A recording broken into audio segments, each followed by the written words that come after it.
In this video, I talk about generational patterns and dysfunctionalities in our Black family that I believe it's about high time we talk about them and break.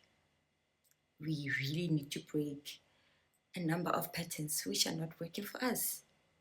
And this video is divided into three parts. The first part being the silent scars, the lingering effects of trauma that we don't talk about, that nobody's comfortable to talk about.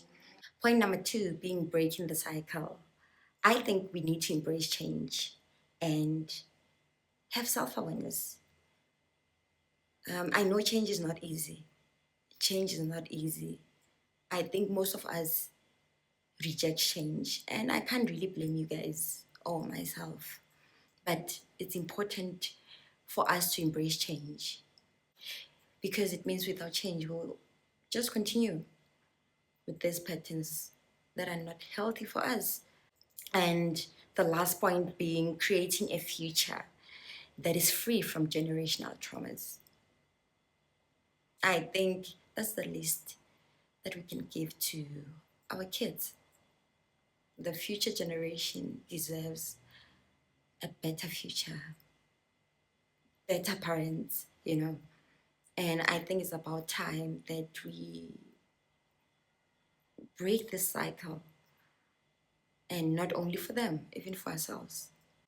Dumelang, welcome back to Healing the Inner Child with Mami Galai. And without wasting any time, I think we should unpack point number one, which is the silent scars.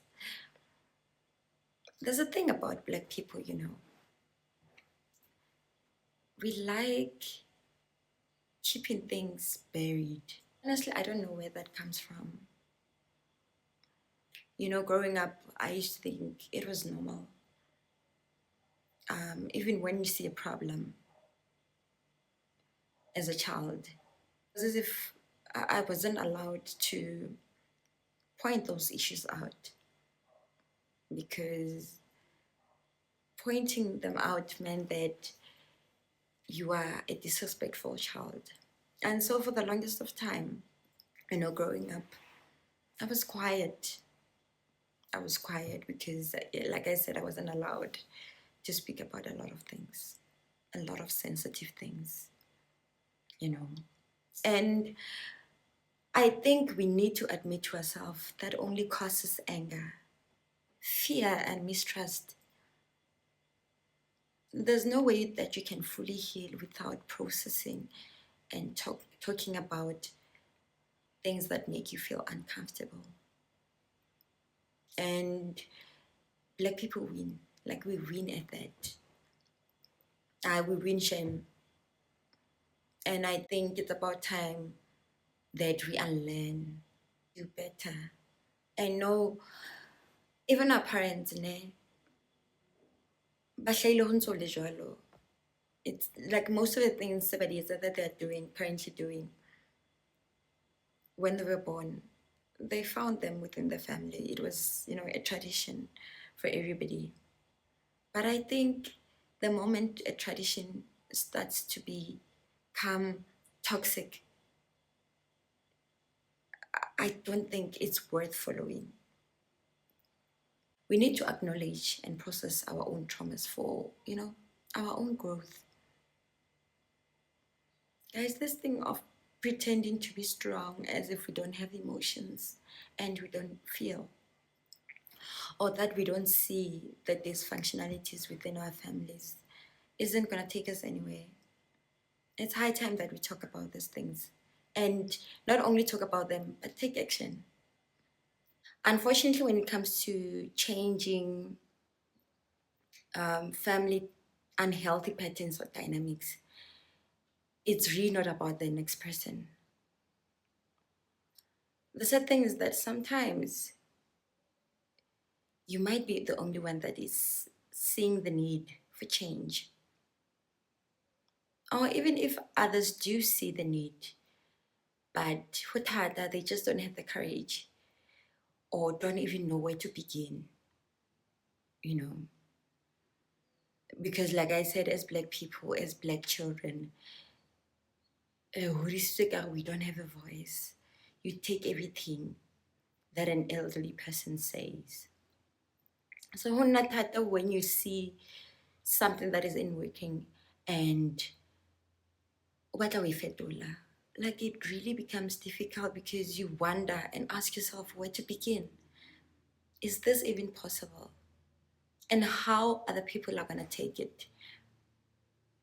Because also as Black people, we have this thing of when you're seeing somebody's trying to do better, trying to make better decisions in life and choices, you know, this one thinks is better than everybody else.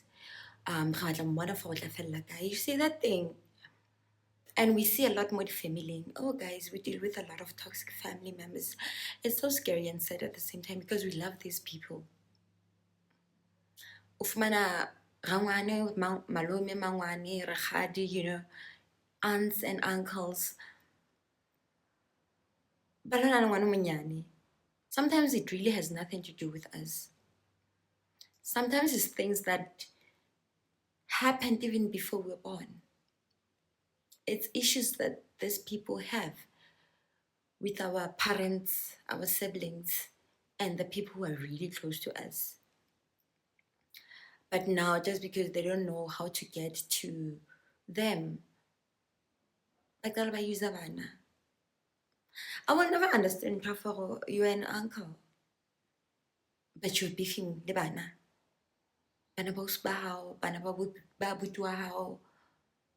Like, how is that even normal? It's even worse if those kids haven't done anything to you.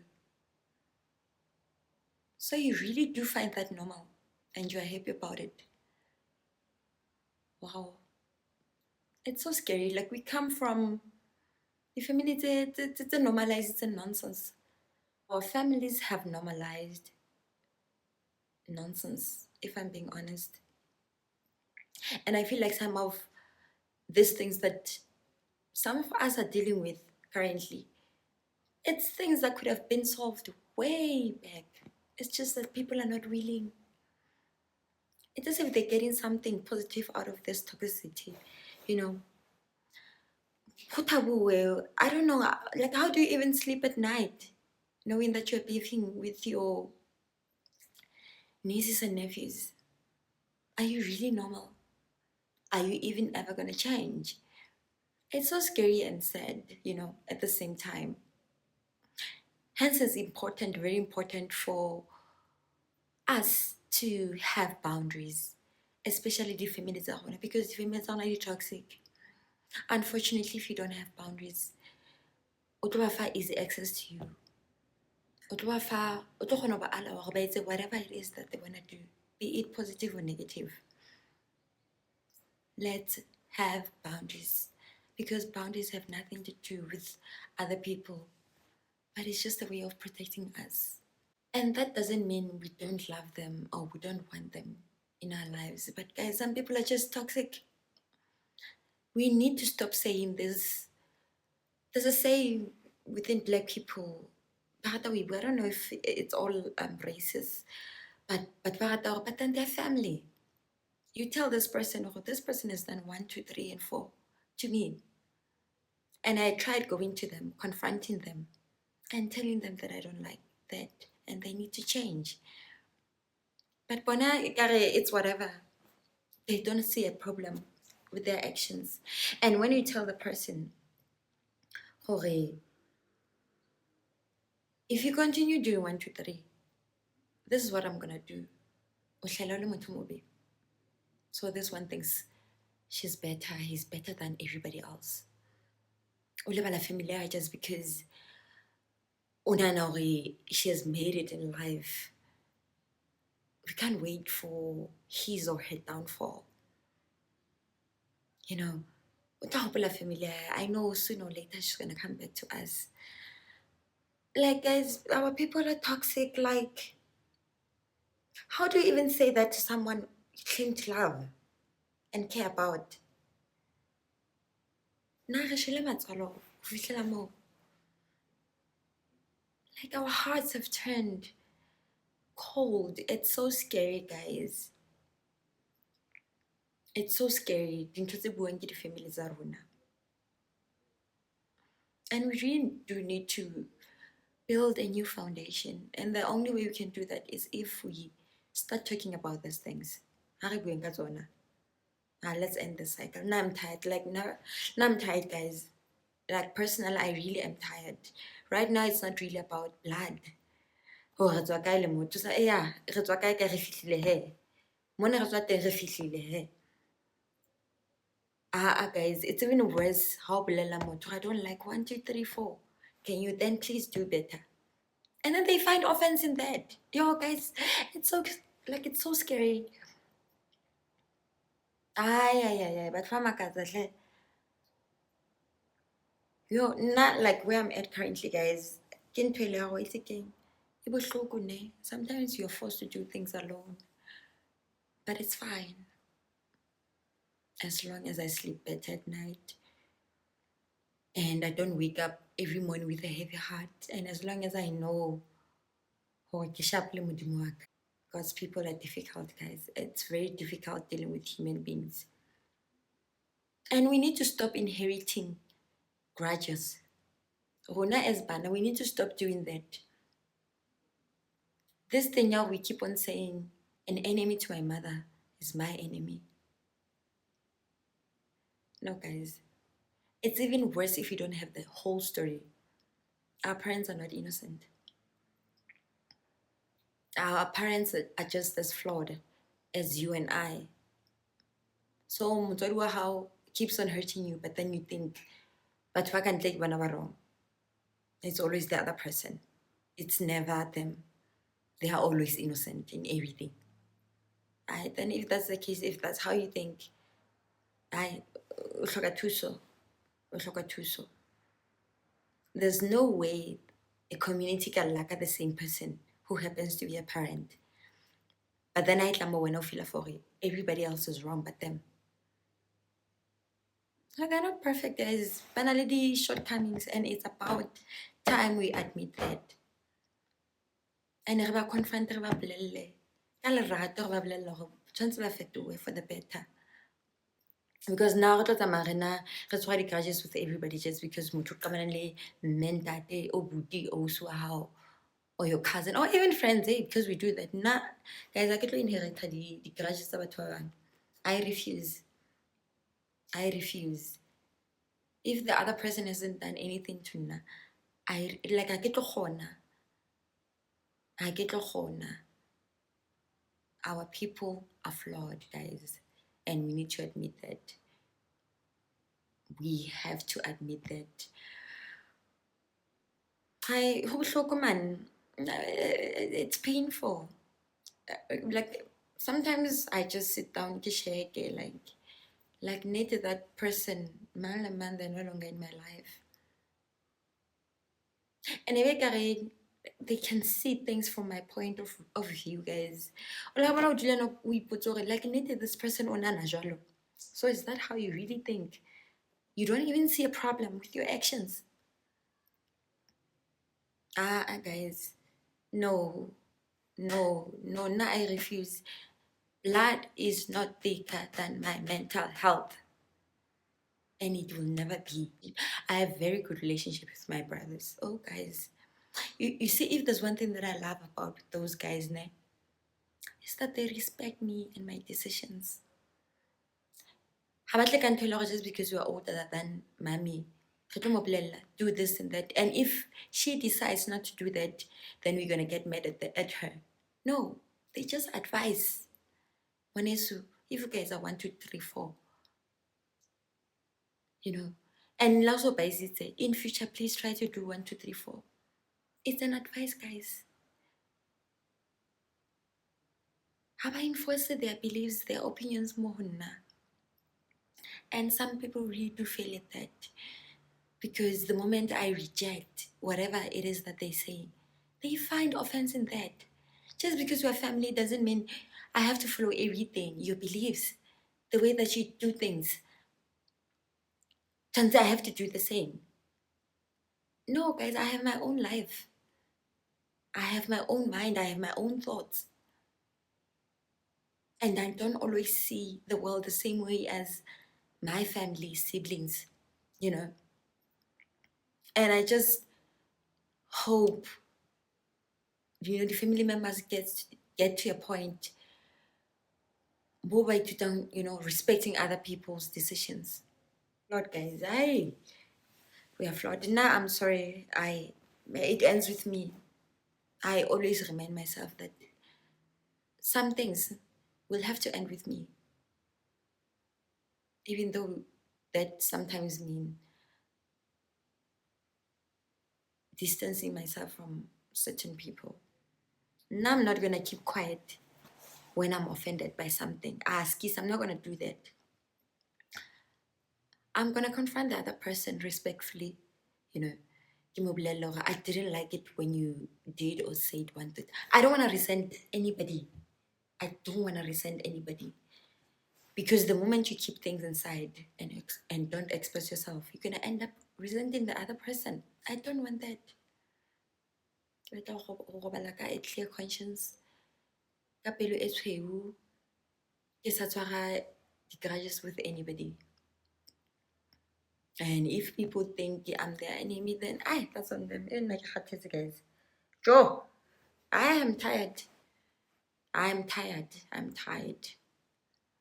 I'm tired because it really is tiring. Because the families owner sometimes they get offended even with our successes. Like, bruh, you saw me the way that I grew up. You saw how terrible that was. And now that I worked hard and continue to work hard to get out of that, you still find offense. What is it that you want? And click. Do you enjoy seeing other people suffering? Does that make you happy? They just don't make sense. Why would you become sad, angry, offended just because the other person is improving their life? Yo, it's scary. We live with dangerous people. But there's hope, guys. There's hope, which takes me to point number 3. There's a better chance for us to create a future that is free from these unhealthy patterns. Can you at least do that for Bana ba rona, our future kids? I feel like that's one of the things that, apart from not being married, one of the reasons why I'm still without a child is because I saw dysfunctionalities in my own families. Ke bone the way dintho di etsahalang ka teng. Ka bona hore I don't want this. Imagine bringing an innocent soul into this. And even myself, I knew that I had to fix myself. Because next sharp. I had to fix myself. Next sharp because of the way was the way I did to that's like one that they're not healthy. So I knew that I had to heal first. So that when I do decide to bring an innocent child into this world, at least I've done some work on myself. Yes, I'm not going to be a perfect parent. I'll have my shortcomings here and there. But at least I'm self-aware, which is one of the most important things in life and parenthood. Parents are not always correct. Elderly people are not always correct. And I just hope they reach a point where they learn to allow young people to have a voice. Just because I don't agree with 1, 2, 3 that you're doing or say it doesn't mean I hate you. It really isn't nothing personal. Can you then please allow me to express myself? Can you please allow me to just be me? Obviously, I'm going to do that respectfully. But that doesn't mean you're always correct. You need to unlearn that. But please do better. We understand that some of the things that you guys do aren't your fault. you were also born into that.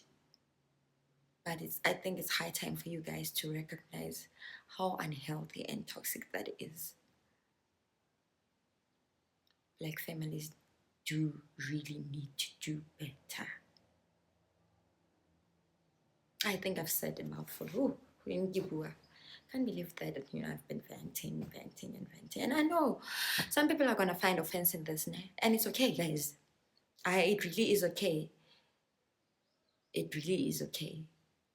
This is me just sharing how I feel about this topic and how it has impacted me and how I'm trying to change the narratives. And how, guys, thank you so much for watching this episode. Yeah, I know it was quite depressing. But hey, sometimes you do need to have such conversations. You cannot keep things buried forever. Hey, let's unlearn, let's relearn, and break the cycle of toxicity in the Black communities.